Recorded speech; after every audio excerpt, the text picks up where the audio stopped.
Əziz qardaşlar, dəyərli müsəlmanlar, dinimizin bizə əmr etdiyi bəzi xüsuslar vardır ki, Allah Teala bunları bizə fərz buyurmuşdur.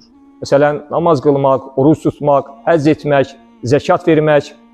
Bunların içərisində ictimai və sosial nizamın qorunub saxlanması üçün, möhkəmlənməsi üçün Allah Teala bizə bəzi xüsusları da təkidlə tövsiyə edir, əmr edir. Bunlardan biri də qonaqpərvərlik xüsusudur. Bu əməl Allahın rızasına aparan bir yoldur. Eyni zamanda qonaqpərvərlik bizi Allahın qəzəbinə də düçar edə bilər. Məsələn, biz hər gün məscidlərə gəlirik. Bir növ Allahın qonağı hesab olunuruq. Biz namaz qılırıq, ibadət edirik. Lakin məsciddə etdiyimiz hər hansı bir xəta, namaz qılmışıq deyə bizi Allah xətadan xali etmir, uzaq tutmur. Eləcə də qonaqpərvərlik xüsusunda edəcəyimiz hər hansı bir yanlış, biz qonaqpərvərlik etdik deyərək bizi günahlardan uzaq tutmaz. Məsələn, bəzən qonaqlıqlarda məhrəm, naməhrəm demədən hər kəs bir süfrə arxasında oturur. Bu, dinimizin sevmədiyi bir davranışdır. Və ya süfrədə israfa yol verərək, israfa yol vermək də, bu cür qonaqpərvərliyi də Allahın razı qalmadığı bir qonaqpərvərlikdir. Eyni zamanda, əgər o qonaqpərvərlikdə göstərəndən sonra ailə sıxıntı yaşayacaqsa, ailə problemlərlə üzləşəcəksə, belə bir qonaqpərvərliyi də dinimiz xoş qarşılamır. Deyə bilərsiniz ki, hədislər bizə bunun əksini göstərir. Məsələn, məşhur hədislərdən birində bir nəfər Allah Resulü sallallahu aleyhi və səlləm əshabı ilə bərabər oturarkən gəlir və deyir ki, ya Resulullah, mən günlərdir acam, məni doyura bilərsənmi? Peyğəmbərimiz sallallahu aleyhi və səlləmin də evində onu doyuracaq heç bir şey olmadığı üçün əshabına müraciət edir. Bu insanı doyura biləcək bir kimsə varmı aranızda? Deyir. Aralarından bir nəfər sahabə ayağa qalxır. Mən ya Resulullah doyuraram deyir. Evinə aparır.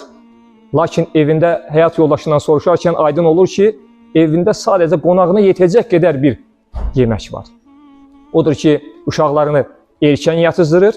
Özləri də şamı söndürürlər ki, sanki onlar da yemək yeyirlər. Beləcə qonaq utanmasın, çəkinməsin, rahat bir şəkildə qonaqlarını yola sala bilsinlər.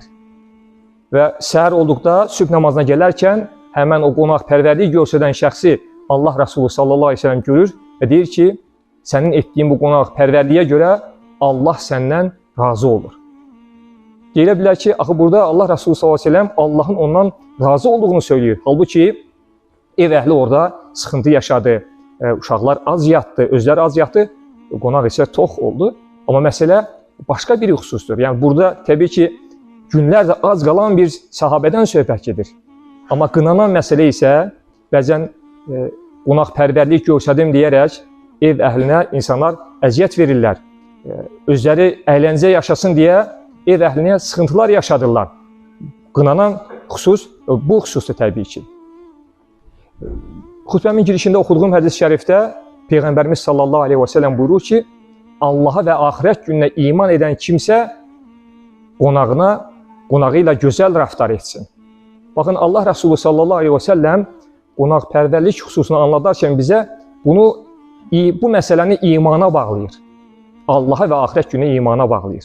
Demək ki, Allahdan qorxan, axirət gününün o hesabını düşünən bir müsəlman belə incə davranar, qohumuyla, qonağı ilə gözəl rəftar edər.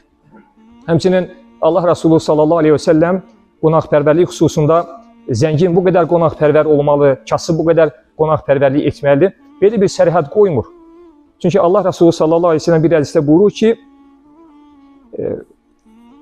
əli geniş olan əlinin genişliyi qədər infaq etsin. Əli dar olan da əlinin darlığı qədər infaq etsin. Yəni, mən zənginə baxıb, mən də ona satmalıyam. Bəzi insanlar belə yarışırlar, amma Allah sənə ruzunu daraldıbsa, sən də ona müvafiq şəkildə hərəkət etməlisən. Zəngin də, təbii ki, ona Allah zənginlik vermişsə, onu onun üzərində görmək istəyir. Yəni, zənginlər də əlini qısmamağa çalışmalıdır. Çünki Peyğəmbərimiz sallallahu aleyhi ve sellem bir gün bir nəfəri görür ki, üstü başı dağınıq, ondan soruşur ki, sənin malın mülkün varmı? O da deyir ki, bəli ya Resulullah. Allah Resulü biraz da işi dəqiqləşdirməyə çalışır. Yəni, nə qədər malın mülkün var? Yəni, sənin əynini geyinəcək qədər, üstü başı darayacaq qədər malım, mülküm, varım çoxdur ya Rasulullah deyir. Peyğəmbərimiz sallallahu əleyhi və səlləm buyurur ki, Allah bir nemət verdiyi zaman quluna o neməti onun üzərində görmək istəyir. Odur ki, zənginlər də çalışmalıdırlar ki, infaq edərkən əlini qısmasınlar, geniş versinlər. Kasıblar da öz ruzusu miqdarında infaq etməyə çalışsınlar. Buna görə də çəkinməmək lazımdır. Yetər ki, cömərd davransın, yetər ki, qonağını gözəl bir şəkildə yola salsın. Və digər bir xüsus, xutbəmin girişində oxuduğum ayədə Allah Teala İbrahim əleyhissalamın qonaqpərvərliyindən bəhs etdi. Ora gələn ayədə Allah Teala buyurur ki, ya Rasulum, İbrahimin hörmətli qonaqlarının xəbəri sənə gəlib çatdımı? Bu gələn qonaqlar əslində Allahın göndərdiyi əzab mələkləridir. İnsan cildinə girirlər. İbrahim əleyhissalamın qonağı kimi gəlirlər və İbrahim əleyhissalam onları görərkən onlarla salamlaşır. Sonra siz yad insanlarsınız deyir. Onları tanımır, amma buna baxmayaraq onlar üçün gedib bir buzov qızardıb gətirir, onlara təqdim edir. Burada və onlara ələ təəkulun, yemirsinizmi deyir. Təbii ki, mələklər yenməz, içməz varlıqlardır. Burada əsas diqqətimizin yönəltməyimiz vacib olan məqam İbrahim əleyhissalamın göstərdiyi yüksək qonaqpərvərlikdir ki, İbrahim əleyhissalam onları tanımadığı halda, hətta açsınız, toxsunuz deyə soruşmadığı halda belə gedir onlar üçün bu şəkildə gözəl bir qonaqpərvərlik göstərir. Allah Teala bizə bu ayədəki bu xüsusi diqqətimizə çatdırır ki, yəni bir müsəlman qonağına qarşı necə cömərd davranmalıdır. İbrahim əleyhissalam da yəni Peyğəmbərimizin buyurduğu ki, qonaqların atası ləqəbini almış bir peyğəmbərdir. Peyğəmbərimiz sallallahu əleyhi və səlləm qonaqpərvərlik xüsusunda məsələləri bizə o qədər detallı bir şəkildə anladır ki, qonaq gedən də, qonaq qarşılayan da bütün məsələləri incəliklərinə qədər anlaya bilsinlər, qonaqlarını gözəl yola sala bilsinlər. Məsələn, hədislərin birində Allah Resulü sallallahu əleyhi və səlləm buyurur ki, Allaha və axirət gününə iman edən kimsə qonağının caizəsini versin. Sahabənin ilk dəfə eşitdiyi bir kəlmə olduğu üçün deyir ki, ya Resulullah, caizə nə deməkdir? Peyğəmbərimiz sallallahu əleyhi və səlləm buyurur ki, qonağını bir gecə, bir gün və bir gecə qonaq etməkdir. Qonaqpərvərlik 3 gündür. Kim qonağını 3 gündən artıq saxlamaq istəyərsə, bu isə sədəqə savabıdır. Demək ki, Peyğəmbərimiz sallallahu əleyhi və səlləm bir müsəlmanın qonağını qarşılayarkən heç olmasa onu bir gün qonaq etməsinin, qonağının onun üzərində haqqı olduğunu bildirir və bu haqq 3 günə qədər davam edir. Birinci gündə təbii ki, qonağımızı digər süfrə açdığımız günlərdən fərqli olaraq daha qonağımıza uyğun bir şəkildə süfrəmizi bəzəməyimiz lazımdır. Digər 2 gündə isə normal yediyimiz yeməklərdən onlara təqdim etməliyik və bu müddətin də 3 gün olduğunu bildirir. Çünki burada hədd bildirir Allah Rasulü artıq. Təbii ki, burada 3 gündən artıq qonaqpərvərlik göstərməyin demir. Göstərərsinizsə bu da sizə sədəqə savabı qazandırar buyurur Peyğəmbərimiz. Həmçinin burada qonaq gedən də həddini bilmiş olur, buna qarşılayan da çətin bir vəziyyətə düşməmiş olur. Çünki hədislərin birində də Allah Rasulü sallallahu əleyhi və səlləm buyurur ki, bir müsəlman din qardaşının yanında onu günaha batıracaq qədər qalması ona halal deyildir. Sahabə soruşur, ya Rasulullah, müsəlman qardaşımızı günaha necə batırarıq? Allah Rasulü sallallahu əleyhi və səlləm buyurur ki, onun imkanı olmadığı halda onun yanında qalmaqla. Demək ki, bəzən insanlar bunu bildirə bilmirlər, imkansızlıqlarını dilə gətirə bilmirlər və bəzi insanlar da o qaldığı yerdə ev sahibini incidir, günlərlə qalır və belə olduğu halda isə Allah Rasulü nə buyurur? Halal deyildir buyurur. Dolayısıyla halal deyil nə deməkdir? Haramdır. Yəni qonaq gedən də bu xüsusa diqqət etməlidir, ev əhlini çox incitməməlidir. Yəni Allah Rasulü sallallahu əleyhi və səlləm hər şeydə etidallı gözlədiyi kimi bu məsələdə bizə diqqətli olmamızı istəyir.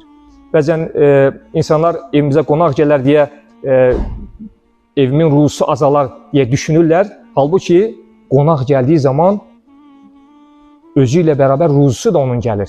Necə ki, Peyğəmbərimiz sallallahu əleyhi və səlləm bir hədis-i şərifdə buyurur ki, qonaq gəldiyi zaman özü ilə birlikdə ruzusu da gəlir və gedərkən də ev sahibinin günahlarını özü ilə bərabər aparmış olur. Bəli, Allah Resulü sallallahu aleyhi və səlləm bizə bu tövsiyələri edir və Allah hər birimizə qonaqpərvərlik xüsusunda gözəl davrana bilməyi, Allahın rizasını qazana bilməyi nəsib etsin dəyərli qardaşlar. Son olaraq bilirsiniz, qarşıda 11 ayın sultanı olan Ramazan ayını qonaq edəcəyik inşallah. Allah Teala ilə nəsib eləsin ki, Ramazan ayını yora salarkən də günahlarımızı da özü ilə bərabər apara bilsin. Bilirsiniz, Peyğəmbərimiz sallallahu aleyhi ve sellem minbərə çıxarkən 3 dəfə amin deyir. Cəbrail əleyhissalamın duasına amin deyir. Kim Ramazan ayına yetişər və günahları bağışlanmadan bu aydan çıxarsa, burnu yerlə sürünsün. Bu ifadə bir bəddua ifadəsidir. Allah Teala bu ayı xeyirli, bərəkətli, ibadətlə dolu keçirməyə hər birimizə nəsib etsin. Və buradan da elan edirəm, 18 fevral Ramazan ayının niyyət axşamıdır. İnşallah 19 fevraldan artıq Ramazan ayının biri oruc olmalıyıq. İnşallah Allah Teala bu ayda edəcəyimiz ibadətlərimizi qəbul etsin.